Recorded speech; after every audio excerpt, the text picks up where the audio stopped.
The Phoenix Force, one of the oldest known cosmic entities around, representing life that has not yet been born as well as the forces of creation and destruction. The Phoenix Force is an immortal, indestructible, and mutable manifestation of the prime universal force of life. It is the nexus of all psionic energy that does, has, and will ever exist in all realities of the Omniverse. There have been many hosts of the Phoenix Force since its introduction in 1976, but like most things, there are some who stand out more than others. What is going on, all you nerdy folk out there? My name is Jack, and welcome back to Top 10 Nerd. Today we're going to be talking about the Phoenix Force and some of the most powerful mutants who have wielded it becoming even more powerful.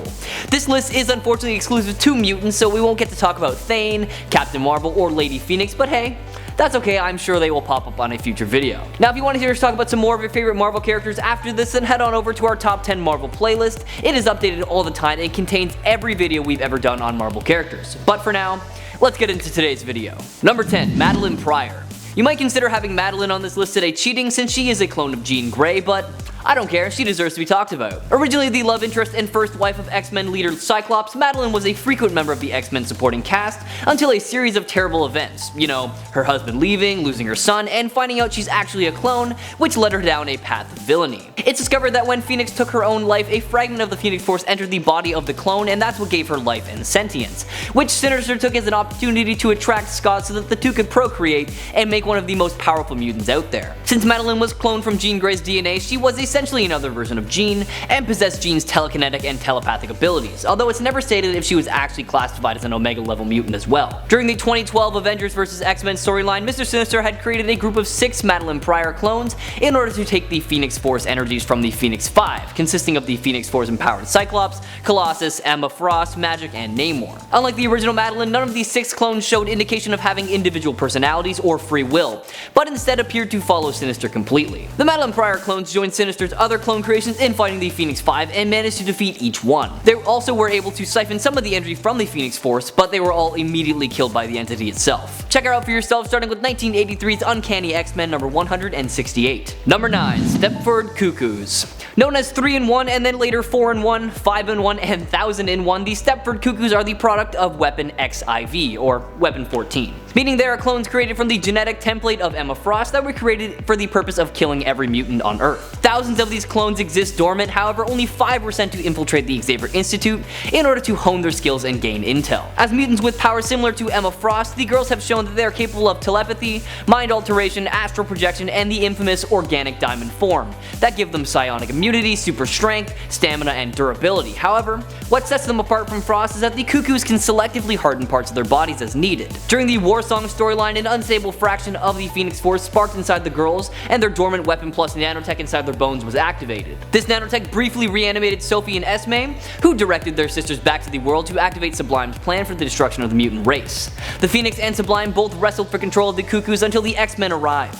Phoebe and Mindy were captured and integrated into Sublime's machine, but the Phoenix was able to possess Celeste. When Celeste was finally merged into the machine, the Phoenix was divided between all the Cuckoos and trapped in their newly emerged second mutation, their organic diamond hearts. Eventually, Celeste was able to take full control of the Phoenix, destroyed her sisters, and trap the Phoenix fragments inside the 3-in-1's flawless diamond hearts, rendering them all emotionless. Check out these sisters for yourself, starting with their first appearance in 2001's New X-Men number 118. Number 8. Emma Frost, Earth 92124. Hailing from Earth 92124, an alternate reality where Amazonia conquered the world very early on, making females the dominant sex across the globe, slowly eliminating the male gene altogether, comes Emma Frost, the hero known as White Phoenix in this reality. This Emma Frost is said to possess all the powers of Emma Frost and the Phoenix Force, which already makes you think she's incredibly strong, and you'd be exactly right. These powers include, but are definitely not limited to, telepathy, mind cloaking, astral projection, mental paralysis, telekinesis, and of course, the organic diamond form that protects her from psychic attacks and also grants her super strength,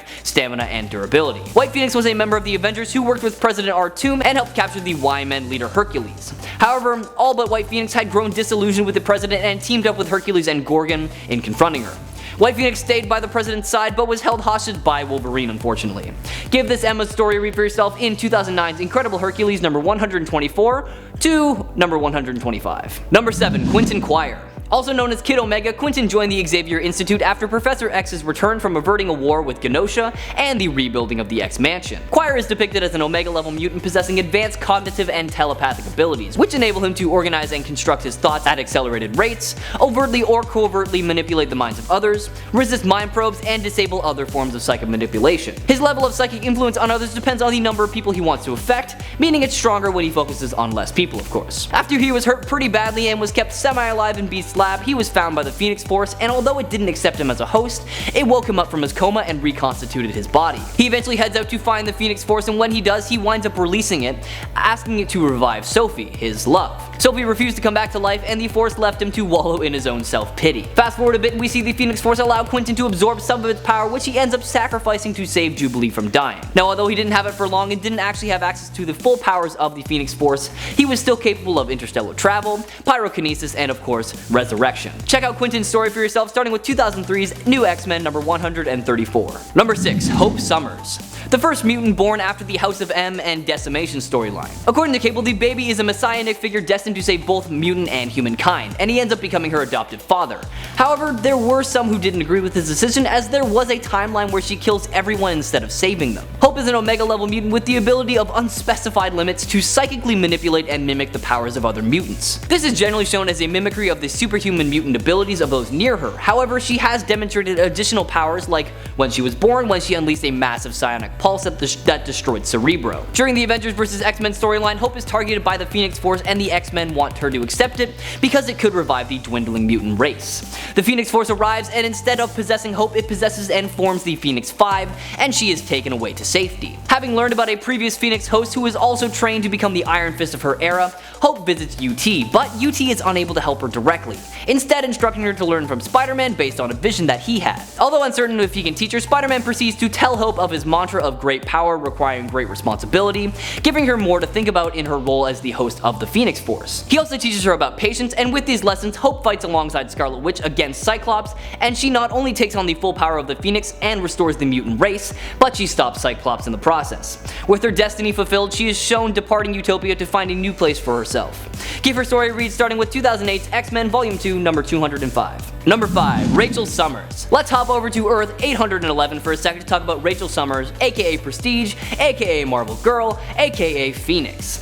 As an alternate reality daughter of Jean Grey and Scott Summers, Rachel inherited some pretty sweet powers. Classified as an Omega level mutant, she is shown to have inherited all of her mother's psionic abilities, with a few extras shown in there for fun. She can manipulate time, and is shown incredibly strong empathetic powers that enables her to control, manipulate, and alter the feelings, sensations, and emotions of other sentient beings. Rachel spent quite a while as a brainwashed quote-unquote hound for the authorities, forced to hunt down her fellow mutants before merging with the Phoenix Force, and was then considered the one true Phoenix, as all her abilities and capabilities were maxed out, and the only limit to her power was her own will and imagination. Hopeless might still love all things Jean, but Rachel has definitely proved a more successful host, as they state that adult Jean was definitely the most powerful, but she had her ups and downs, destroying a planet, killing her friends. Rachel, I think, rode that wave just a little bit better.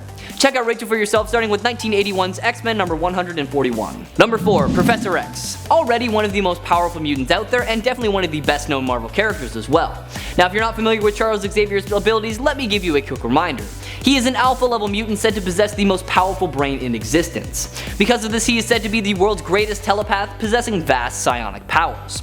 Now, funnily enough, in one often overlooked X-Men storyline, Charles Xavier briefly wielded some of the Phoenix's power and was known as the Bald Phoenix. He became a member of the Starjammers, a group of space pirates, and was seriously injured pretty early on, slipping into a coma. He was still able to communicate with them telepathically though, and he eventually merged with the consciousness of the team ship to further assist them. His body seemingly dies in the stasis capsule he was kept in, but his consciousness lived on. Fast forward a bit and it is revealed that Falcon is actually the Phoenix Force, which was residing within the body of Excalibur's Rachel Summers at the time. Rachel had the Force drained from her body by Deathbird, and it was placed in a canister that was later transferred over to Charles. Months after that battle, it's revealed that the Phoenix Force completely revives Charles and imbued him with limited Phoenix Force abilities. Now, although he didn't possess the full power, he was still a formidable foe, trust me. I mean, that coupled with his unparalleled telepathic powers would make him one of the most powerful Phoenix hosts the Marvel Universe has ever seen. And considering the somewhat unnerving mental state he's had since founding the mutant nation Krakoa, Xavier could very well turn into Marvel's most dangerous Phoenix as well. Check out this lesser known storyline starting with 1990's X-Men Spotlight 1, Starjammers number 1. Number 3. Wolverine. Logan of Earth 14,412 mirrors his mainstream counterpart's history up to the point where King Loki completely wiped out the humankind to make his brother Thor suffer. Logan ended up dying but was chosen as the new host of the Phoenix Force, and he began traveling the universe, wiping out celestial bodies to aid the universe as it met its slow death. After encountering a future Loki, Logan was convinced to go back in time and prevent Loki from ever gathering the Infinity Stones, which he gladly did because it gave Logan the opportunity to see his long dead friends one last time. After Wolverine returns to the future, he comes in contact with an old friend, Thor, and then much to Thor's surprise, Logan attacks him pretty much on sight. The two battle it out before eventually putting aside their differences to team up and take down a much bigger threat, Doom. Old Man Phoenix and Thor then face off against Doom, who reduced Logan to nothing but a skeleton with the Spirit of Vengeance's Hellfire, but Logan resurrected and sacrificed himself to transfer the Phoenix Force into Mjolnir, which helped Thor defeat Doom once and for all. Give this Logan story a read for yourself, starting with his first appearance in 2017's Marvel Legacy, number 1. Number 2, The Phoenix 5. During 2012's Avengers vs. X-Men storyline, the Phoenix Force is heading towards Earth, and the Avengers, obviously fearing the almighty entity, made Iron Man and Giant Man prepare a disruptor weapon to kill the Phoenix Force. Although instead of killing it, the blast alters the entity and divides it into 5 fragments, which forcefully bonds with 5 X-Men: Namor, Magik, Colossus, Emma Frost, and Cyclops. While the heroes tried to use this awesome power very gallantly and responsibly, they ended up leaving quite a bit of damage in their wake. Hopeless stated that they tried to do good things, and they ended up losing their minds, causing massive world problems and killing Charles Xavier in the process. Also, adding the fact that it seems the more good you try to achieve with this power, the more likely your efforts will backfire. Namor is the first to lose the fragment after being defeated by the Avengers, with Magik and Colossus pretty close behind after they were tricked into defeating each other. Emma Frost, half of the Phoenix Force, was later stolen by Cyclops to increase his power during the final battle with the Avengers and X-Men, and while Cyclops, yeah, he's a bit of a special case, so let's just focus on him for a bit. He was the last one to fall under the corrupted influence of the Phoenix Force and becomes Dark Phoenix after hosting all 5 fragments. But Jean Grey's essence convinces him to let the Phoenix leave his body as he is attacked by Hope Summers and the Scarlet Witch. He gets the Phoenix Force once again in order to decimate the Children of Tomorrow during the insertion between Earth 616 and Earth 1610, retaining the Phoenix even after the remaining universes crashed together, but eventually lost it one last time when he was killed by Dr. Doom. There's a little bit more to the story, but I will let you check it out for yourself, starting with the first appearance of the Phoenix 5 in 2012's Avengers vs. X-Men, number 5. And finally, number 1, Jean Grey, the most powerful and complete Phoenix Force and host combination around. While not acting as the avatar of the Phoenix Force, Jean is already a force to be reckoned with, as she is an Omega level mutant and one of the most powerful telepaths, telekinetics, and psions out there. Her abilities were suppressed at a young age by Charles Xavier after she connected with her dying friend, Annie Richardson. Jean's telepathy was activated when she was transported into the future where Xavier was dead. As stated by Death, Jean is the favored and true avatar of the Phoenix Force. As its avatar, she can greatly increase her powers by tapping into the life energies of those who haven't been born yet. The Phoenix Force also allows its avatars to manifest additional powers, especially in terms of Jean as its quote-unquote host, house, and self. These powers include interstellar travel, cosmic pyrokinesis, immortality, and existence mastery, which means she is able to control the entirety of existence.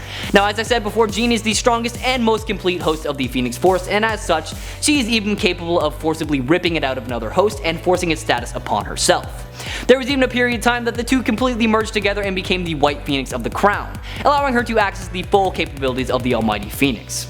Check out Jean and her story for yourself, starting with her first appearance in 1963's X-Men, number 1. That'll be it for this video, everyone. If I didn't get around to talking about one or more of your favorite Phoenix Force wielding mutants, let us know in the comments below, and maybe you'll see them on a part 2.